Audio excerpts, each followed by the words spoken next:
Good morning student. Test quiz में आपका स्वागत है।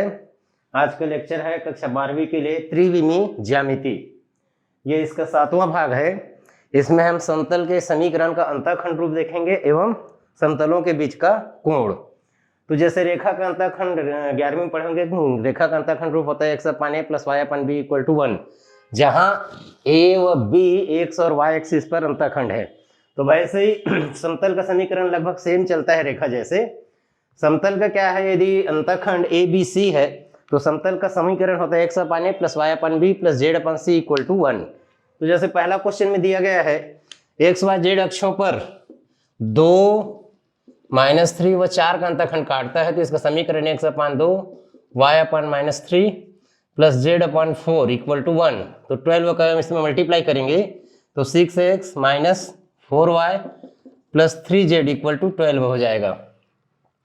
अब दूसरा में समतल का समीकरण दिया गया है 2x plus 3y minus 4z equal to 12।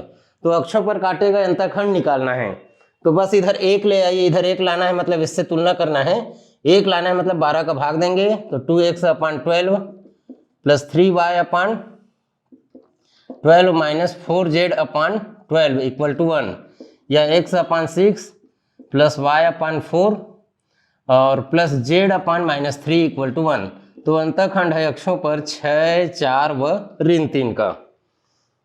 इसके बाद है प्रश्न क्रमांक 3, जिसमें बराबर अंतःखंड काटता है करके बोला है और एक बिंदु दिया है जिस 2, 4, 6 से होकर के जाता है। तो बराबर अंतःखंड काटता है तो हो जाएगा x upon a plus y अपन a प्लस z अपन a इक्वल टू 1। तो ये हो जाएगा x plus y plus z equal to a. यह 2, 4, 6 से जाता है। जब इससे जाता है तो संतुष्ट करेगा। 2 धन 4 धन 6 बराबर a, या a बराबर 12। तो समतल का समीकरण हो गया x वाई धन z बराबर 12। उसके बाद है समतल अक्षों पर ए बी सी पर काटता है तथा त्रिभुज ए बी सी का केंद्रक दिया है, तो समतल का समीकरण निकालना है। तो अक्षों को जब काटेगा समतल तो एक निर्देशांक को छोड़कर बाकी अन्य 2 निर्देशांक शून्य हो जाएंगे अक्षों पर। जैसे कि ये x, ये y, ये z अक्ष है। कोई समतल इसको ऐसे काट के निकल गया ऐसे करके अक्षों को, तो इसका निर्देशांक हो जाएगा 0 b 0 और इसका निर्देशांक हो जाएगा 0 0 c। तो y अंतःखंड b हो गया, z अंतःखंड c हो गया। इसका निर्देशांक हो जाएगा a 0 0, x अंतःखंड a हो गया। तो समतल का समीकरण हो जाएगा x upon a plus y upon b plus z upon c equal to 1। तो a b c को निकालने के ये त्रिभुज a b c का केंद्रक दिया हुआ है। त्रिभुज a b c का केंद्रक दिया हुआ है। केंद्रक का सूत्र होता है x1 plus x2 plus x3 upon 3, y1 plus y2 plus y3 upon 3 and z1 plus z2 plus z3 अपन 3 ऐसे। तो इस हिसाब से इसका केंद्रक हो जाएगा a प्लस 0 अपन 3, इसी प्रकार b/3 और इसी प्रकार c/3 आ गया, a/3 b/3 c/3। ये केंद्रक हमको दिया गया है 3 ऋण 6 9। तो a/3 बराबर 3, तो a बराबर 9, b/3 बराबर ऋण 6, तो b बराबर ऋण 18 एंड c/3 बराबर 9, तो c बराबर 27। तो अंतःखंड हो जाएगा x अपन 9 प्लस y अपन -18 प्लस z अपन 27। इन तीनों का एलसीएम 54 है। 54 का गुणा करेंगे तो यहाँ 6x आ जाएगा, इसमें ऋण 3y आ जाएगा और यहाँ पर 2z हो जाएगा इक्वल टू 0। ये समतल का समीकरण होगा चौथा में। नेक्स्ट है 5वां, समतल का समीकरण ज्ञात करना है जो एक अक्ष के समांतर है तथा 2 बिंदु दिया है। तो हम इसको अंतःखंड रूप में ही लिख लेते हैं। 5वां, एक अक्ष के समांतर। एक अक्ष के समांतर है मतलब एक अंतःखंड इंफिनिटी हो जाएगा, अनंत पर जाकर काटेगा उसके समांतर है। तो अंतःखंड रूप में लिखेंगे तो x upon infinity plus y upon b plus z upon c equal to 1 हो जाएगा समतल का समीकरण। ये 0 हो जाएगा x अपन इंफिनिटी। और दो बिंदु से होकर जाता है तो 2 3 1 से जाता है तो ये हो जाएगा 3/b plus 1/c equal to 1। और जाता है 4 - 5 3 से जाता है तो -5/b, y की जगह -5, z की जगह 3 इक्वल टू 1। तो इसमें 3 का मल्टीप्लाई करके इसमें जोड़ देते हैं, विलोपन विधि लगा देते हैं, तो ये हो जाएगा 9/b धन 3/c इक्वल टू 3, और घटा देते हैं, घटाएंगे तो ये कट जाएगा, ऋण 5 और ऋण 9 तो ऋण 14/b बराबर ऋण 2, 1 ऋण 3 तो ऋण 2, तो b बराबर ऋण 14/ऋण 2 बराबर 7 हो जाएगा।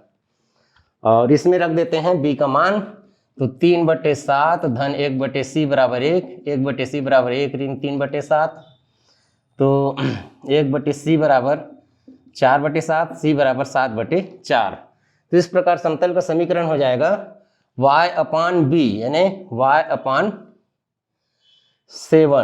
प्लस z/7/4 इक्वल टू 1, तो y/7 plus 4z/7 equal to 1 या y plus 4z equal to 7। ये समतल का समीकरण हो जाएगा प्रश्न क्रमांक 5 में।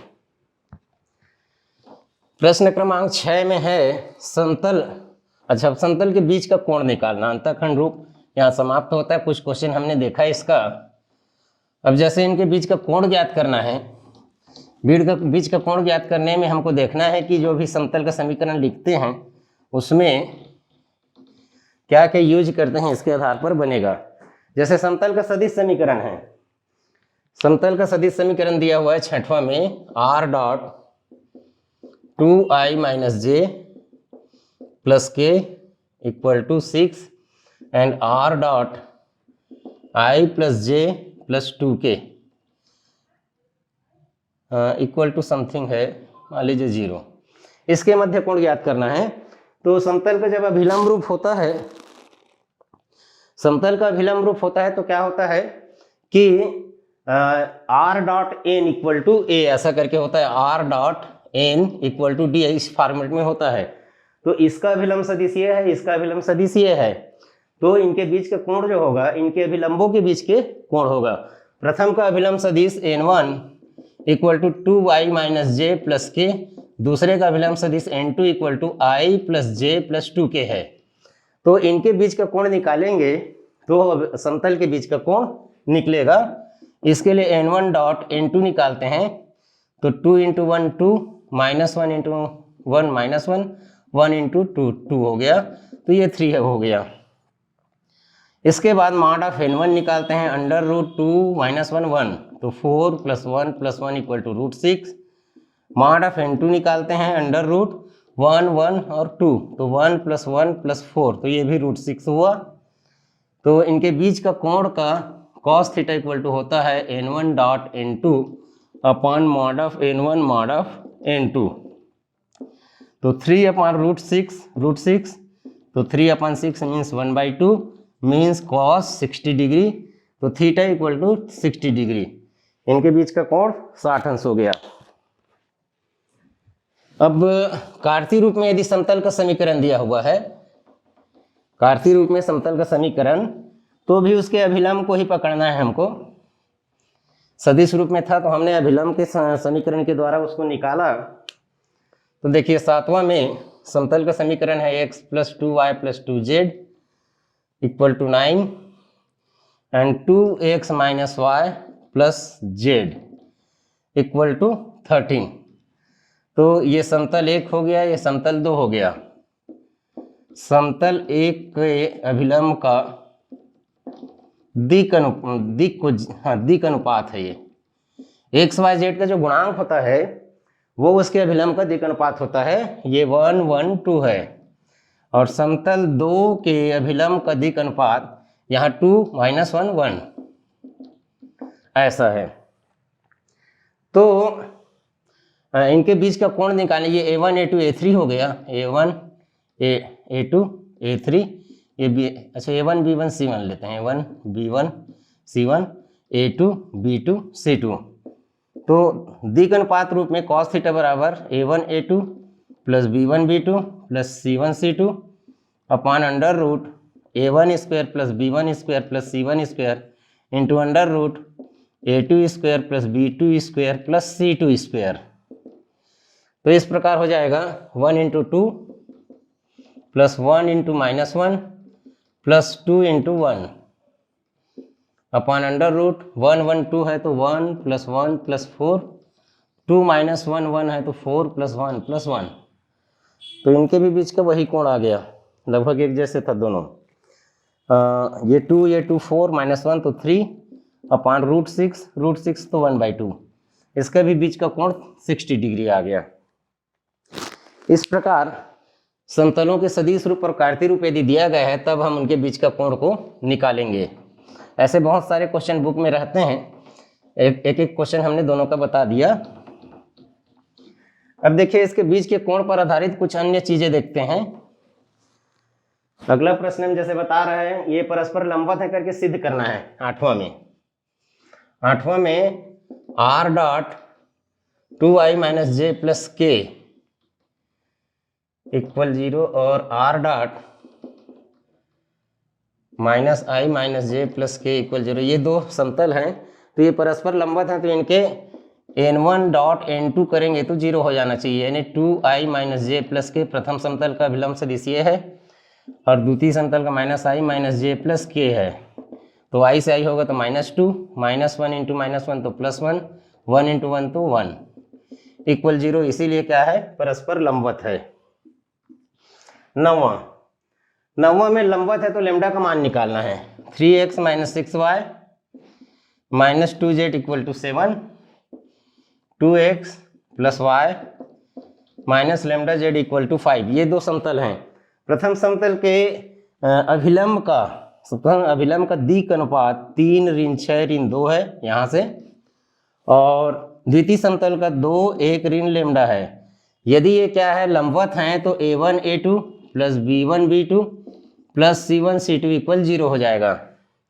तो 3 into 2 minus 6 into 1 minus lambda into -2 equal 0, तो 6 माइनस 6 प्लस 2 लेमडा इक्वल 0, तो लेमडा इक्वल 0 ही आ रहा है, लेमडा इक्वल 0 ही आ रहा है ये। अच्छा ये दोनों मिलकर हो जा रहा है 0, इसलिए लेमडा इक्वल 0 आएगा। प्रश्न क्रमांक 10 में है एक बिंदु से और दो समतल पर लंबवत समतल का समीकरण ज्ञात करना है।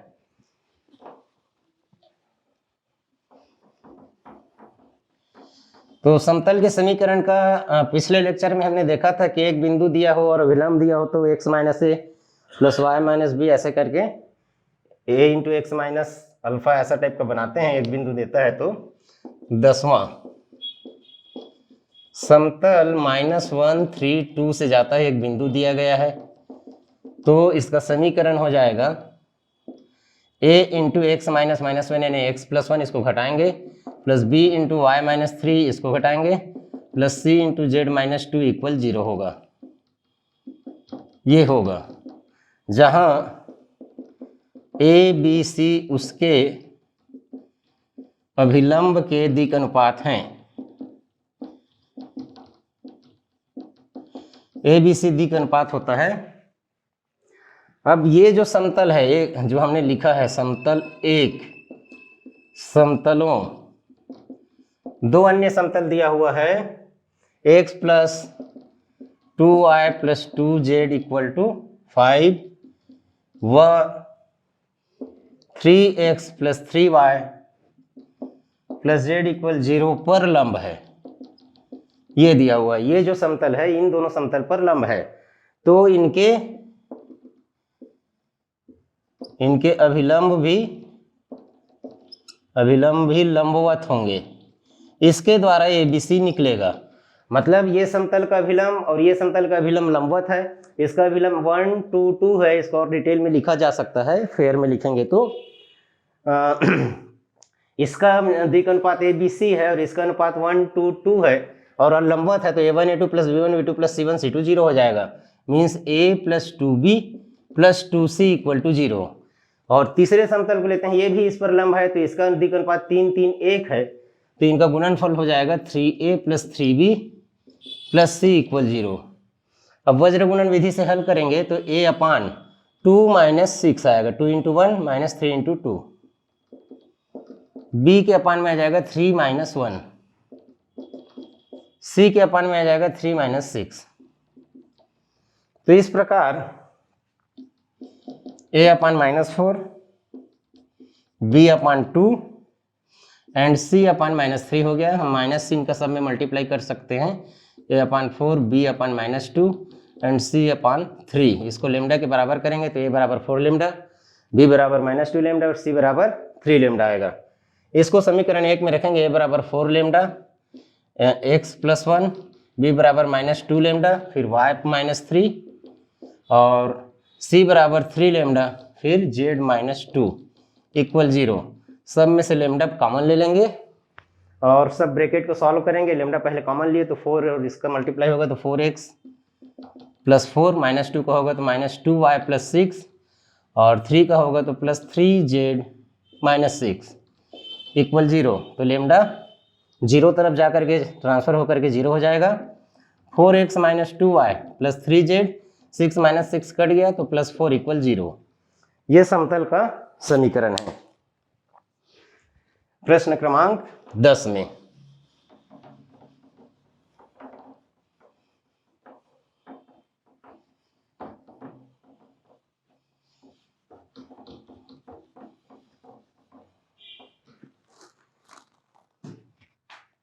प्रश्न क्रमांक 11। प्रश्न क्रमांक 11 में दो बिंदु और एक लंबवत समतल दिया है। समतल जो है 2, 2, 1 से जाता है तो समीकरण हो जाएगा a x minus 2 plus b y minus 2 plus c z minus 1 equal 0। अब इस एक बिंदु और दिया है, यह 9, 3, 6 से जाता है। 9, 3, 6 से जाता है तो क्या होगा कि संतुष्ट करेगा तो a into 9 minus 2 plus b into 3 minus 2 plus c into 6 minus 1 equal 0।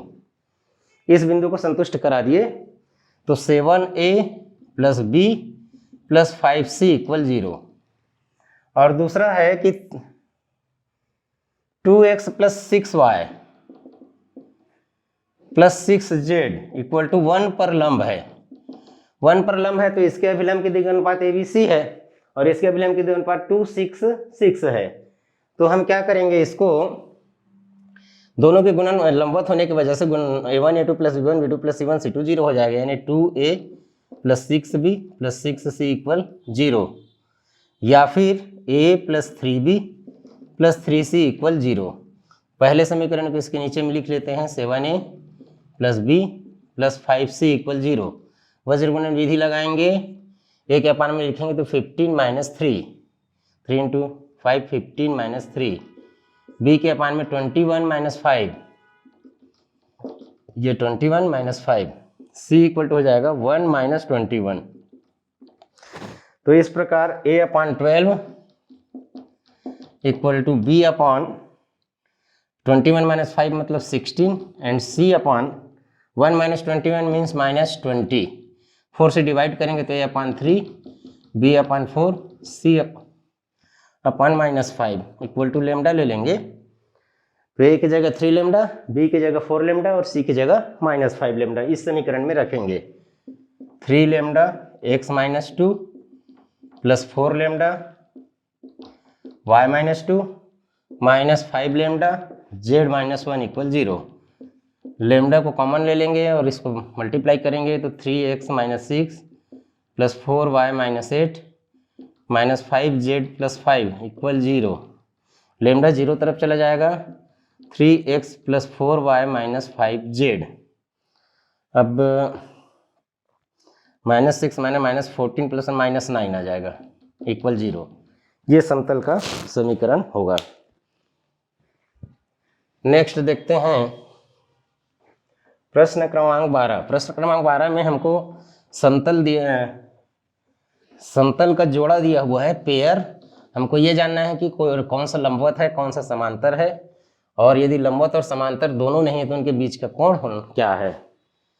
तो इसको जानने के लिए हमको या तो a1 a2 plus b1 b2 plus c1 c2 करके देखना है। यदि 0 हो जाता है तो लंबवत है, यदि A1/A2 equal to B1/B2 equal to C1/C2 आ जाता है तो समांतर है, और दोनों नहीं होगा तो फिर उनके बीच में अन्य कोण होगा। लंबवत होगा तो 90 अंश होगा, समांतर होगा तो 0 कोण होगा। तो पहला है 2x plus y plus 3z minus 2 equal 0। दूसरा समतल है x minus 2y plus 5 equal 0। तो यहाँ देख सकते हो A1 A2 करेंगे, A1 A2 plus B1 B2 plus C1 C2 equal to A1 A2 means 2 into 1, B1 B2 means 1 into minus 2, और C1 C2 तो यहाँ Z नहीं है तो 0 है, 3 इंटू 0 तो ये 2 माइनस 2 इक्वल टू 0। तो ये जो जोड़ा है वो लंबवत है। Second 2x minus y plus 3z minus 1 equal 0, साथ में है 2x minus y plus 3z equal to x y z का गुणांक बराबर है, मतलब समांतर है। ये तो पहले ऐसे ही पता चल गया, यहाँ भी 2 है, यहाँ भी 2, यहाँ भी -1, यहाँ भी, यहाँ 3 तो यहाँ 3, तो ये तो समांतर हो गया। थर्ड देखते हैं, थर्ड में दिया हुआ है 4x plus 8y plus z minus 8 equal 0 and y plus z minus 4 equal 0। इसके दिक अनुपात 4 8 1 है और इसके दिक अनुपात x नहीं है तो 0 1 1 है। तो अब ये तो लंबवत और समांतर दोनों नहीं होगा, देखने से ही पता चल रहा है। तो इनके बीच का कोण निकाल देते हैं। cos theta equal to A1 A2 means 4 into 0 plus B1 B2 8 into 1 plus C1 C2 यानी 1 into 1 upon under root A1 square plus A1 square B1 square C1 square means 4 square 16, 8 square 64 plus 1 under root 0 1 1 है, 0 1 1 है तो ये हो जाएगा 0 plus 1 plus 1, तो ऊपर हो गया 0, 8 प्लस 1 9, नीचे हो गया रूट 81, 64 80 और 81 रूट 2, तो इसका रूट 9 आएगा 1 अपॉन रूट 2, 1 अपॉन रूट 2 इज cos 45, इसके बीच का कोण 45 डिग्री है। इस प्रकार दो समतलों के बीच का कोण निकालने का क्वेश्चन हमने देखा। आगे जाकर हम देखेंगे कि समतल पर लंब के डाले गए लंब की लंबाई ज्ञात करना और समतल के अन्य और फॉर्मेट हम देखेंगे। धन्यवाद।